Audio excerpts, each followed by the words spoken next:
প্রকাশ্য দিবালোকে এক বৃদ্ধার কানের ছিনতাই ঘটনায় চাঞ্চল্যকর পরিস্থিতি সৃষ্টি হয়েছে পুকুরিয়া থানার গলা শিবগঞ্জ এলাকায়।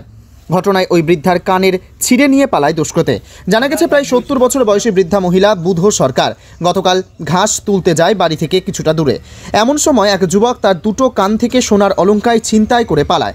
বৃদ্ধ মহিলার কান ছিঁড়ে যাওয়ায় তাকে নিয়ে আসা হয় আড়াইডাঙ্গা হাসপাতালে। বর্তমানে বাড়িতে রয়েছে ওই মহিলা। ঘটনায় তার বাড়িতে মহিলাকে দেখতে যান পঞ্চায়েত সমিতির প্রাক্তন সভাপতি সুব্রত কর্মকার। সমস্ত ঘটনার খোঁজ খবর নেয়, যদিও পরিবারের লোকজন এখনও থানায় অভিযোগ না করায় দ্রুত পুলিশের কাছে অভিযোগ করার পরামর্শ দেন তিনি। গোটা ঘটনায় পুলিশ প্রশাসন দ্রুত ব্যবস্থা নেবে এবং পুলিশের প্রতি আস্থার বার্তা রেখেছেন পঞ্চায়েত সমিতির প্রাক্তন সভাপতি সুব্রত কর্মকার।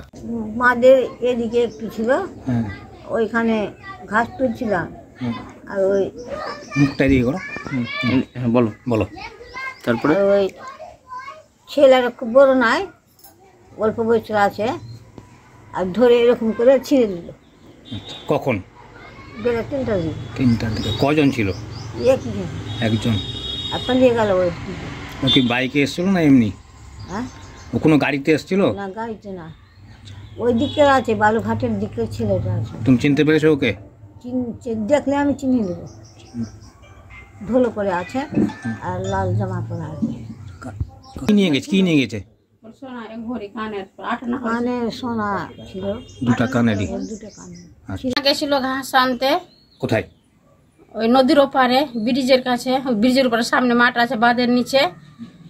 ওখানে 3টার সময় ওর 1 ভরি 8 আনা করে 1 ভরি সোনা ছিল কানে। চিন্তাই করে নিয়েছে, ছিঁড়ে দিয়েছে, কান গোটা খাম করে দিয়েছে।